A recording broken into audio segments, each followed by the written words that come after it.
Oke, kali ini saya akan menjelaskan tentang pengertian dari keterampilan berbicara. Pengertian dari keterampilan berbicara itu adalah suatu kemampuan berbahasa yang ada pada diri seseorang yang fungsinya itu sebagai alat komunikasi antar manusia lainnya. Jadi, keterampilan berbicara itu juga salah satu sarana informasi yang digunakan dalam berkomunikasi sehari-hari. Sarana informasinya itu adalah informasi secara lisan. Informasi secara lisan itu artinya biasa kita kenal itu dengan informasi dari mulut ke mulut. Contohnya seperti ini, Kak. Ada seseorang menginformasikan bahwa hari ini telah terjadi gempa. Kemudian orang itu menceritakan kepada si A bahwa hari ini telah terjadi gempa. Kemudian si A menjelaskan lagi, menginformasikan lagi kepada si B. Itu namanya dari mulut ke mulut. Kemudian dalam keterampilan berbicara itu kita tuh bisa melakukan tatap muka. Jadi kita bisa mengerti apakah penyimak itu mengerti tentang apa yang kita sampaikan. Dengan keterampilan berbicara kita juga bisa melihat ekspresi sang penyimak apakah dia mengerti, dan sang penyimak bisa melihat bentuk pengekspresian muka kita tentang penyampaian informasi kita. Dan setelah itu ada bentuk-bentuk dari keterampilan berbicara. Nah, di bentuk-bentuk keterampilan berbicara ini ada dua, yaitu yang pertama monologikas. Monologikas itu artinya monolog, berarti hanya ada satu pembicara. Biasanya itu terdapat di sebuah tempat umum, contohnya pidato. Kemudian ada dialogika. Dialogika itu biasanya terdiri dari dua atau lebih. Berarti dia itu saling saling contohnya gini deh. Contohnya tuh ada debat. Debat itu kan kita saling saut menyaut. Itu artinya kita berdialog. Seperti itu. Terima kasih. Ya, materi yang selanjutnya akan saya bahas yaitu hakikat berbicara. Sebenarnya hakikat berbicara ini pada intinya adalah berkomunikasi, di mana komunikasi ini merupakan proses penyampaian pesan yang dilakukan oleh komunikator kepada komunikan. Dalam menyampaikan pesan itu mengungkapkan ide, gagasan atau pikiran serta isi hati komunikator kepada komunikan. Jadi intinya bagaimana komunikator ini memilih kata atau memilih diksi yang tepat untuk menjadikan sebuah kalimat sehingga komunikan ini memahami apa yang dimaksudkan dengan komunikator. Jadi yang kedua, kemudian saya akan bahas yaitu proses berbicara. Jadi bagaimana proses berbicara itu sudah terjadi. Ya, bagaimana proses berbicara itu sudah terjadi ketika kita balita SD, SMP, SMA, PAUD dan lain sebagainya, itu sudah kita melakukan proses berbicara. Namun cara untuk memilih diksi atau untuk menempatkan kalimat itu mungkin masih belum sempurna. Nah, sehingga pada intinya kan proses berbicara itu adalah penyampaian pesan. Nah, jadi kita dari balita atau dari sampai sekarang pun kita akan belajar bagaimana cara menyampaikan pesan, namun dengan kata-kata yang belum sempurna.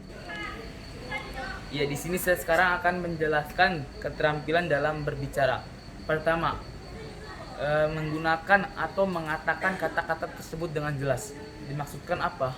Agar kita dapat memahami poin per poin atau kata per kata, dan kita dapat membedakan kata-kata tersebut.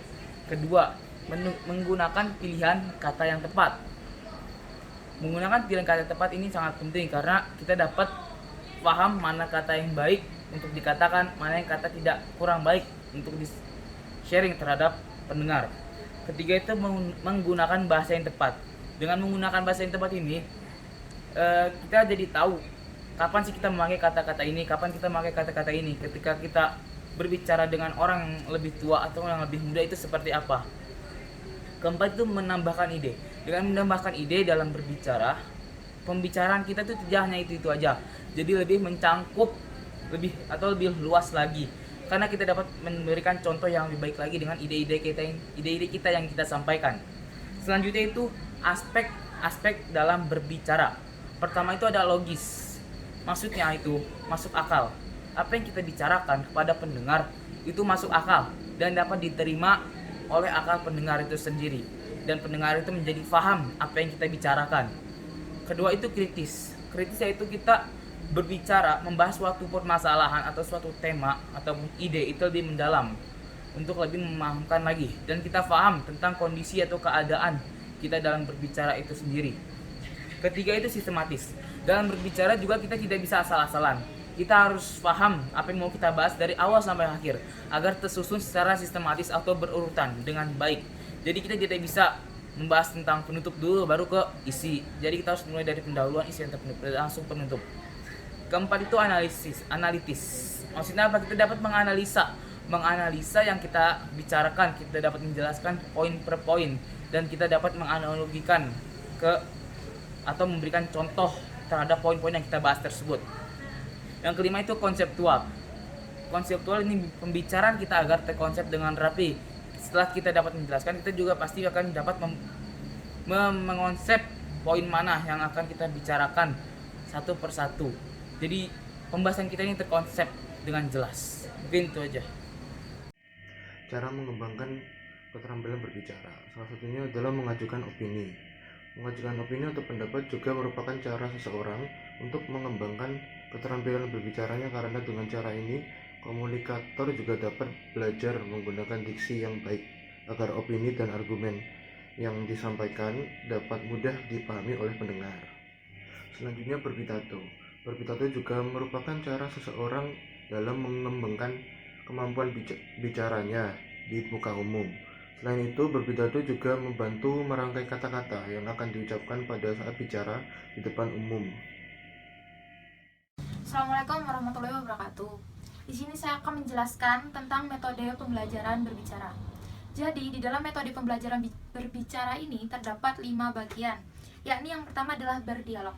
Berdialog itu apa? Berdialog adalah sebuah karya tulis yang disajikan dalam bentuk percakapan antara dua tokoh atau dua kelompok atau lebih, seperti mengungkapkan perasaan atau mengungkapkan pikiran yang ingin ditujukan kepada tokoh lain. Nah, dalam berdialog ini saya memiliki beberapa bagian. Yang pertama ada dialog batin. Dialog batin ini, bagaimana sih dialog batin itu? Jadi dialog batin ini mengungkapkan pikiran tanpa ditujukan kepada tokoh lain. Jadi seperti dia mengungkapkan pikiran tapi dengan kode, jadi seperti ini gitu, tapi dia tanpa berbicara. Jadi itu namanya dialog batin. Kalian akan tahu lah apa itu. Yang kedua adalah dialog horizontal. Dialog horizontal ini apa? Horizontal kan lurus, sejajar. Jadi dialog horizontal ini dilakukan oleh lembaga atau golongan tertentu yang kedudukannya itu sama, jadi ilmunya sama, seperti mahasiswa dengan mahasiswa, guru dengan guru, dosen dengan dosen, seperti itu, murid dengan murid, jadi jajar. Nah, yang ketiga adalah metode dialog vertikal. Jadi dialog vertikal ini kan seperti ini, lurus ke bawah. Nah, dialog vertikal ini kedudukannya rendah, jadi berbicara kepada orang yang lebih rendah atau yang lebih tinggi, seperti buruh dengan majikan, terus buruh dengan majikan, lalu mahasiswa dengan menteri, seperti bertanya, itu namanya dialog vertikal. Lalu yang keempat adalah dialog interaktif. Dialog interaktif ini apa? Dialog interaktif adalah dialog yang dilakukan di televisi atau radio. Jadi kita hanya bisa mendengarkan dari televisi dan radio. Lalu yang kelima adalah dialog memancing. Dialog memancing ini menurut saya agak unik, karena apa? Ini biasa kita lakukan sehari-hari saat berbicara dengan teman-teman. Seperti dialog memancing ini seperti salah satu tokoh ingin menceritakan suatu hal, dia lupa. Jadi kita sebagai tokoh yang mendengarkan mengingatkan. Selanjutnya di dalam metode pembelajaran berbicara ini yang kedua adalah bertelepon. Bertelepon itu apa? Bertelepon itu berbicara, tetapi melalui perantara pesawat telepon, tentu saja. Jadi saya mungkin teman-teman sudah tahu bagaimana bertelepon, apa itu bertelepon. Jadi saya di sini akan menjelaskan etika bertelepon. Etika bertelepon yang pertama. Jadi jangan menelpon berkali-kali dalam suatu waktu. Seperti kalian menelpon, lalu tidak diangkat, kalian menelpon lagi dan seterusnya. Itu tolong jangan dilakukan. Yang kedua adalah angkat telepon dengan cepat jika kalian mendengar deringnya. Siapa tahu itu adalah keadaan mendesak atau kalian sedang dibutuhkan atau apapun. Yang ketiga adalah jika kalian sudah mengangkat telepon, jangan lupa salam. Lalu berbicara dengan sopan, ramah, dan jelas. Lalu kalian bisa atur intonasi suara kalian. Lalu yang terakhir adalah jangan lupa mengucapkan salam saat telepon telah berakhir, seperti Assalamualaikum atau selamat pagi, selamat siang, seperti itu. Lalu di dalam metode bicara ini yang ketiga adalah wawancara. Apa sih wawancara itu? Wawancara itu percakapan antara dua orang atau lebih yang berlangsung antara narasumber dan wawancara. Nah, bentuk wawancara ini ada banyak sekali. Jadi saya akan mengkerucutkan saja. Jadi wawancara ini ada wawancara berita, ada wawancara pribadi, ada wawancara telepon, dan wawancara kelompok. Nah, di sini juga ada jenis-jenis wawancara. Apa itu jenis-jenis wawancara? Jenis-jenis wawancara itu ada jenis wawancara bebas, jenis wawancara terpimpin, dan yang terakhir adalah jenis wawancara bebas terpimpin. Lalu dalam metode bicara ini ada berdiskusi. Berdiskusi itu apa sih? Berdiskusi adalah sebuah komunikasi antara dua orang lebih atau kelompok. Nah, jadi mereka ini berbicara tapi mengangkat suatu ilmu pengetahuan yang disampaikan agar suatu kelompok ini mengerti. Jadi mereka berbicara tapi mengangkat suatu ilmu. Nah, yang terakhir adalah bercerita. Apa sih bercerita itu? Bercerita itu seperti mengisahkan suatu pengalaman antara dua orang atau lebih secara lisan yang ditujukan untuk memberikan orang lain itu, ini saya bercerita ini seperti itu. Nah, jika saya tadi sudah menjelaskan tentang apa itu metode pembelajaran berbicara, selanjutnya saya akan menjelaskan tentang seni berbicara. Apa sih seni berbicara itu? Kalau menurut kelompok saya, seni berbicara adalah seni yang harus dimiliki oleh setiap orang, oleh setiap individu dalam berbicara. Nah, seni berbicara ini bisa dimiliki secara alami ataupun melalui pembelajaran khusus seperti belajar dengan orang lain yang lebih pintar yang memiliki seni berbicara ini. Nah, mengapa sih kelompok saya mengatakan seni berbicara ini harus dimiliki oleh setiap orang? Karena jika kita tidak memiliki seni bicara, pendengar yang ingin mendengarkan tidak akan tertarik dengan pembicaraan kita. Seni bicara ini harus kita miliki supaya orang lain yang mendengarkan lebih tertarik dengan cerita kita, lebih paham dengan cerita kita, lebih intinya mereka, jika kita berbicara mereka akan suka, begitu loh.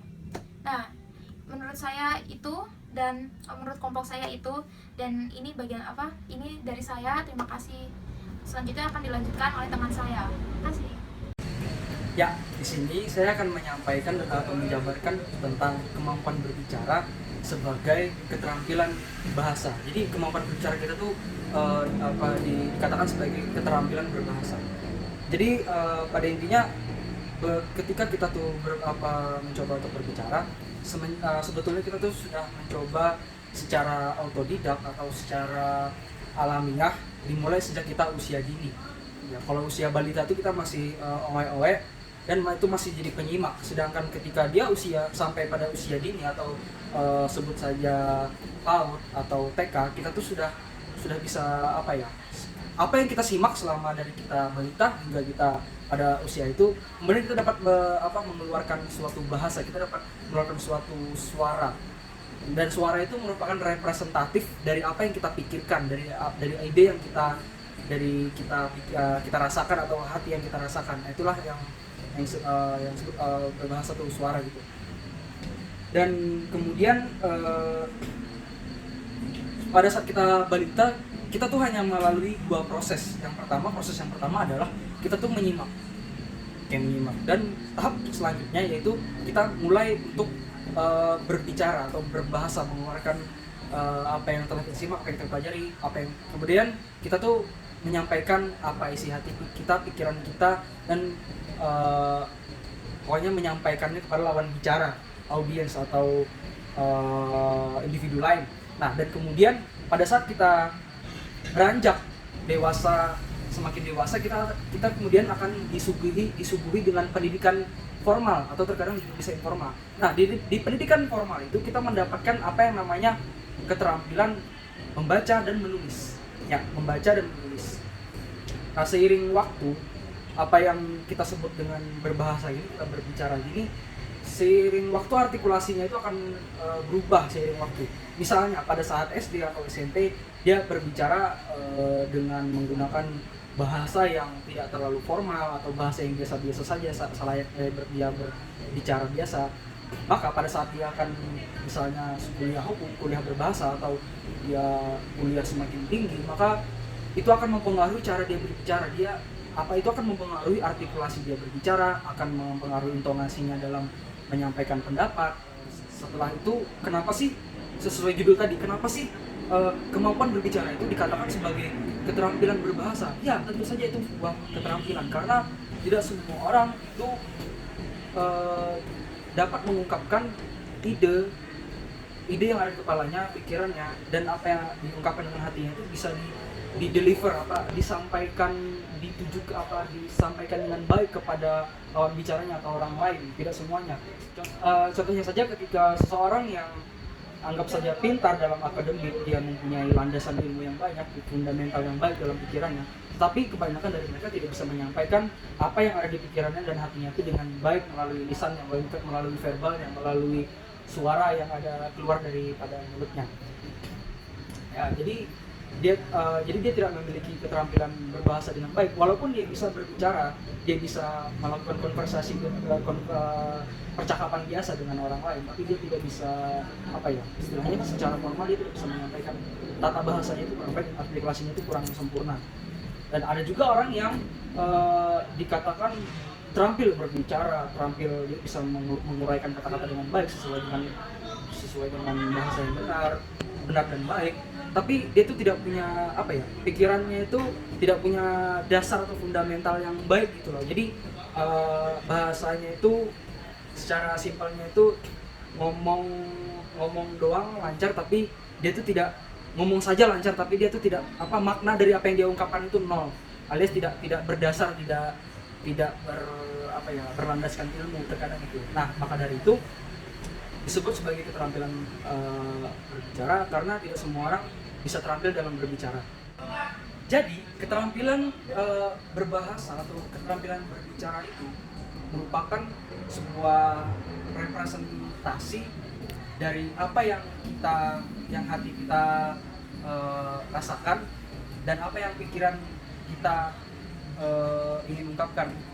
Dalam artian keterampilan berbahasa itu adalah suatu cara bagaimana ketika kita menyampaikan pesan, apa yang ada di kepala kita, ide, gagasan kita, dan apa yang kita rasakan itu bisa tersampaikan dengan baik dan tidak hanya bunyi yang keluar. Jadi bukan hanya sekedar suara-suara atau kata-kata yang kita ucapkan, tapi dibalik itu semua mempunyai makna yang seharusnya bisa diterima orang lain. Jadi apa yang kita ucapkan itu bisa bermakna, verbal kita ini bermakna kepada orang lain, dan orang lain mampu merespon ke kita. Itu saja. Terima kasih. Di sini saya Rifara Lintang Maharani, NIM 012, ingin menjelaskan mengenai langkah-langkah mencapai efektivitas dalam berbicara. Jadi yang pertama itu mengumpulkan bahan. Tujuan dari mengumpulkan bahan ini agar saat berbicara kita dapat menyampaikannya dengan baik. Lalu sumber-sumbernya dapat kita dapat dari internet, buku, maupun dari pembicaraan orang lain. Lalu yang kedua ada menyusun garis besar. Jadi setelah kita mengumpulkan bahan, kita dapat menyusun garis besarnya dengan mencatat poin-poin pentingnya. Jadi saat berbicara kita tidak bertele-tele. Yang ketiga ada menggunakan bahan pendukung. Jadi dalam berbicara kita perlu bahan pendukung juga. Contohnya seperti data statistik, perbandingan, gunanya untuk mendukung apa yang kita lontarkan dari mulut kita. Jadi yang keempat ada mengembangkan pendahuluan. Jadi mengembangkan pendahuluan ini berguna untuk menarik perhatian pendengar. Jadi pendengar juga tahu topik apa yang akan kita sampaikan selanjutnya. Yang kelima itu ada mengembangkan isi. Jadi isi yang kita sampaikan harus sesuai dengan tujuan awal kita. Jangan terlalu luas asal tujuannya dapat tercapai dengan baik. Lalu yang keenam, menentukan kesimpulan. Jadi dalam menentukan kesimpulan, kita menegaskan kembali topik yang sudah kita bicarakan. Jadi bahasanya tidak boleh bertele-tele agar perhatian pendengar tidak hilang. Yang ketujuh ada latihan penyampaian. Nah, kita di sini dapat berlatih menyampaikan apa yang akan kita sampaikan. Jadi kita dapat berlatih ekspresi wajah, gaya bahasa, gaya tubuh, agar si pendengar dapat menikmati penyampaian kita dengan baik. Lalu yang terakhir, menyampaikan kepada pendengar. Jadi saat menyampaikan, ingatlah poin-poin yang telah kita catat. Lalu tataplah mata pendengar agar si pendengar juga merasa dihargai. Hari ini saya akan membawakan materi tentang berbicara di depan umum. Berbicara di depan umum atau speaking publik adalah berbicara di depan orang banyak. Biasanya speaking publik kita mengenalinya dengan pidato, puisi, maupun dakwah ataupun pengumuman yang akan disampaikan oleh satu orang. terhadap orang banyak. Ada 4 metode dalam penyampaian berbicara di depan umum. Yang pertama adalah metode impromptu. Metode impromptu biasa dikenal dengan metode spontanitas, di mana spontanitas dimaksud adalah kita tidak akan membawa teks atau kita tidak akan menghafal apapun. Jadi kita akan menyampaikan sesuatu yang kita sampaikan, berbicara apa adanya. Yang kedua, metode manuskrip. Metode manuskrip adalah metode membawa naskah.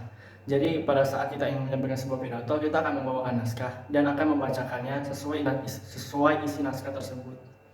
Biasanya metode ini dibawakan oleh para pejabat tinggi, di mana biasanya diisikan dengan acara formal maupun yang resmi.